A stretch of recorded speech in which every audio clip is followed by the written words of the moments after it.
What's up everyone, Trial by Fire here, bringing you some Wraith gameplay and Evolve. Playing against Slim, Makarov, Maggie, and Sunny. My perk loadout, I'm playing Wraith of course, is 3 into Warp Blast for the extra distance as kind of a transversal pick. And then my perk is plus 75% feeding speed. I've found that feeding speed is really nice as Wraith, especially with the amount of Maggie I've been seeing playing Hunt on multiplayer. Feeding speed basically allows Wraith to level up much faster because I can eat on the run. And if Wraith is good at one thing, it's running. And if Maggie's good at one thing, it's forcing the monster to run. So as you can see here, I was trying to find mammoth birds, but I went to the wrong side of the map for that. So I'm kind of just picking up my little bits of food here and there at the moment, sniffing, trying to, keep a good idea of where wildlife and the hunters are.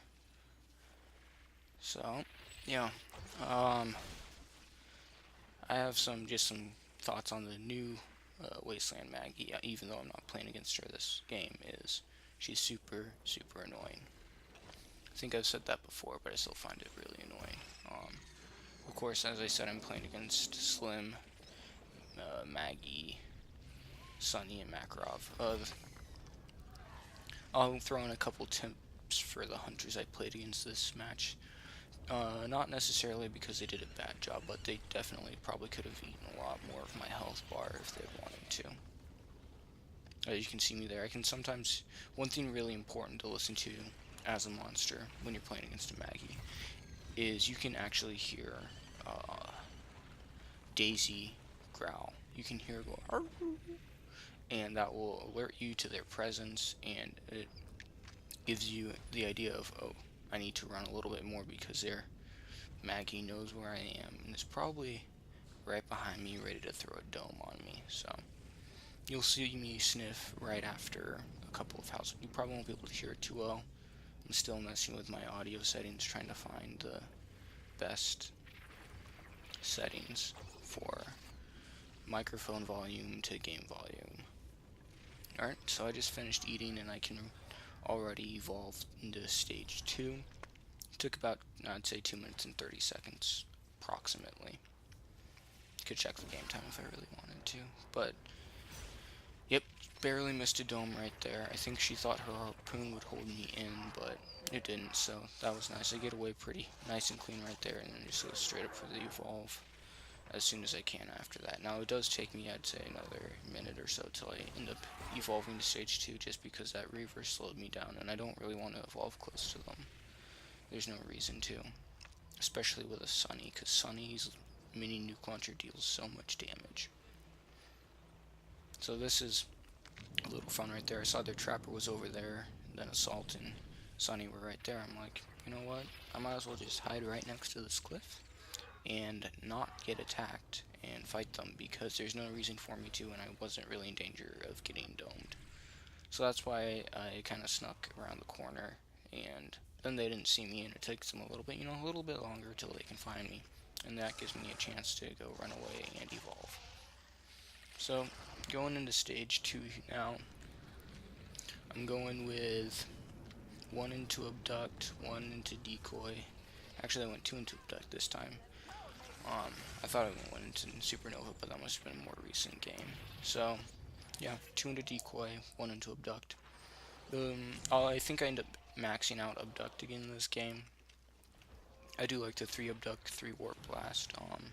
If you can combo the, oh, so close to not getting domed right there. So you can combo the abduct and then a warp blast. It's really effective. You do about 1,000 damage to a hunter, because that abduct deals 512 at stage 3 at level 3, and the warp blast does the same amount of damage. But do realize that abduct doesn't do damage until after you throw them down. That's why I prefer to do abduct first, then decoy. Not then decoy, then warp blast, because then the damage is dealt very quickly. Whereas if I go warp blast and then decoy, they're like a Valve, a straight Valve, not a rogue Valve, but a Valve can, you know, heal through most of that damage, and it's not nearly as effective. So as you can see, I was kind of just avoiding fighting using my Abduct Warp Blast there at the beginning of the dome to just kind of Sky Wraith and stay away from the hunters. I did want to eat right there, but decided not to, and realized, looking at my map, that I kind of ran myself into a corner originally, which is why I'm backtracking here. Using that decoy just to slow them down a little bit, and then transversals and Warp Blast to escape. What I was trying to do here is, I was going to try to loop back around to that big pile of food the hunters had left for me, so I could, you know, armor up and energy up for my next evolve, but I ended up missing it, and then just ended up running. Also right here, but a little indecisive about what I wanted to do, so I could have, you know, saved myself a couple of seconds there if I wanted to. Which I probably should have done, but I just, you know, I'm still fairly new to the game, so I still make lots of mistakes. Although I used to make most mistakes when I went for stage 2 victories as Wraith with a 3 into Abduct, 3 into Warp Blast with 10% damage. Does a lot of damage, but I tend to overcommit too often and get myself killed. So yeah, that right there was when I was trying to work my way back to the food, and I was like, you know what, they're just gonna, I don't want to really run circles with these guys right here. I'll just, you know, keep moving on, keep eating, keep staging up. Because we all know, you just run until you're stage 3 with Wraith, unless you're feeling cocky. Which has happened with me a couple times. There's a couple times where I'm like, you know what, these hunters really aren't that good.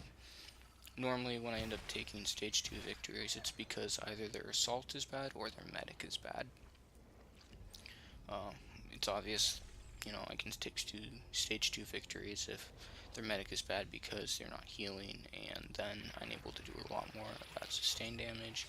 When their assault is bad, I'm not taking damage, so it means I can fight them a lot more often, and I'm not taking nearly the damage I would be.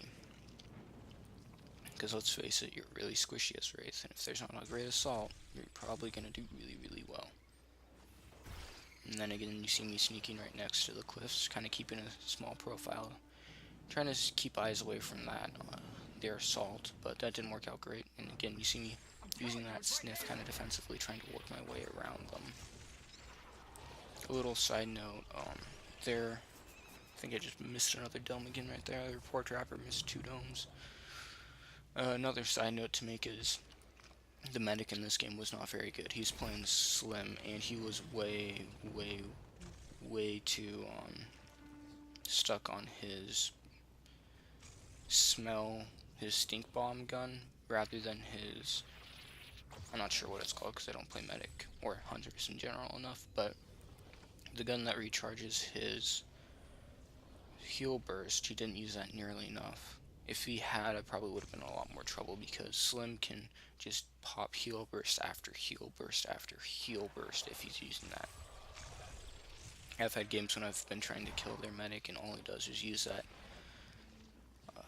gun, and basically I can never damage him enough to be able to kill him while he's using that. So maybe a pro tip might be to kill everyone but Slim and then kill Slim, because then you can stealth pounce him. Kind of like Roval gets super tanky because of her heal burst does 75% of her health rather than just the couple hundred points that it normally does on most medics. So, little side note. Something else I think these hunters didn't do a great job of was being split up. As hunters, if you're able to split up, you're able to see the Wraith a lot more often, and then you can kind of push her the way you want to. Good way to run is like either medic, I think, nah, probably not medic, probably assault and support normally can run together, and then medic trapper can run together, although I'm not sure that's the best. If you can keep your trapper, if your trapper is good and can stay alive, you don't really need to run the medic with them. If not, you might need to keep the medic with them. So there's my stage 3. I put one more into Abduct, and I've 3 Warp Blast, 3 Abduct, and 1 into Decoy, 2 into Supernova. So, yeah, as I was saying, if you can push, you can use Assault support to push the monster to your Hunter. Not to the Hunter, to the Trapper can dome me as a monster. And if they can stay alive long enough, they can get their Medic, Assault, and Support into the dome and just deal massive amounts of damage to me. Very, very annoying. Alright, so I'm going to try to abduct Daisy right here, and I'm going to fail horribly. Abduct seems a little buggy sometimes,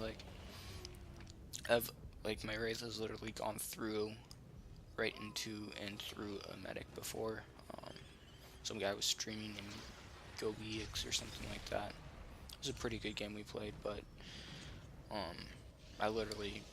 my Wraith went through him on my abduct, and he did not get abducted, and then other times I'll go for an abduct and he'll be way far away from me, but they won't die. And I don't get them. It doesn't make a lot of sense, but as you can see, I'm kind of just poking and prodding against these guys at the moment. You saw me do the Supernova on the Decoy just to, kind of deal some damage. But I'm going to focus on this medic first off, because that medic is super annoying. As you can see, those harpoon traps come in really handy because they decrease the range of my Warp Blast and my Abduct significantly. I'm not sure if I think it's a little bit later in this match you'll see me use Warp Blast Abduct on their medic, and I think that's one of the more potent ways of playing this. As you can see, as they run away, I tend to abduct them more. When they're in the air, their jetpack doesn't recharge, so they can't, dodge my attacks nearly as well. Since they don't have a medic, my abducts become, that much more potent, because they can't heal while I'm pulling them back. So there goes your medic. I'm going to keep working the rest of the team down. Sunny's little drone gets so annoying. I do believe I just downed, yep, there went their Trapper, and then their Assault just went down too. Now I gotta go find the support. I ended up killing and eating both these guys first, mostly because I thought I had this game in the bag, and I was just gonna try to, go stealth pounce or support and each game over. I do end up doing a decent amount of damage to the power relay, just in case I needed to sneak back and make a win that way. But overall, I should have just done it. If I wanted to win it a lot faster, I knew I was going to win this game at this point, but if I wanted to win faster, I would have just straight up destroyed the power relay, and it would have been GG. But I like fighting the Hunters. I find it much more enjoyable rather than just destroying the power relay. I think everyone I played against this match was Bronze Elite, and right now I'm Bronze Destroyer, so overall a good game. For me at least. I ran a lot from the Hunters, which is annoying for them, but whatever. Right now, I saw their support over here, and I was sniffing to see if I could find their footprints, because I'm pretty sure they had popped invisibility already. I missed that abduct, and I don't know what I did on that Warp Blast. I probably accidentally double tapped one, and then again missed another abduct. Really not a huge issue for me, because the power relay is really low, and they're all going to come back with at least one strike, if not two. Also, I end up with so much damage on their support that she will not really be able to, heal up completely by the time the dropship comes in. Go back to the power relay, do some more damage. I really could have finished the game off right here again, because their support was apparently terrible at aiming. See, there he got her. And she's going to be so close to dead already. Plus, her little drone's going to lose so much shielding ability as this fight goes on, because I've already done so much damage. And here comes the team. Nice thing about dropship is people group up insanely. Yeah, so everyone came back with 2 strikes, it looks like. Well, 1 strike, I guess, actually. end zone. These guys were bunching up a lot, so it allowed me to punish them a lot for what they were doing. Missed that abduct, which is annoying. Abduct is great against Blitz Grov because he loses that, charge. So if you just go up to like 8, he's getting up to his, red and gold. You just abduct him, he loses and goes back to blue and purple. I don't know how I missed an abduct right there, but it doesn't matter because there goes their trapper again. I down Maggie right here, but you'll see in a little bit she comes back, and I still am trying to figure out how that happened. I'm assuming that I thought I killed their medic already, but I think their medic comes over there and pops heal burst on them. But their medic dies right here. I'm really struggling to understand how that happened because their support's dead. Oh, maybe their support's still alive, but I don't know. I still don't understand it. You see me trying to use the decoy to get sneak pounces on these guys because their Sunny for some reason didn't really want to use their mini nuke, which would have been much more annoying. The only time I'd really use her ability to increase the jetpack is if I really had to keep my medic alive for my trapper, other than that just dual damage with Sunny. Might as well, she does a ton of damage. So that's the gameplay for you guys. I hope you enjoyed it. You can see I get a couple points off that. I just destroyed that Wraith, but it didn't matter. See you guys next time. That was their assault talking. Have a good day. Peace.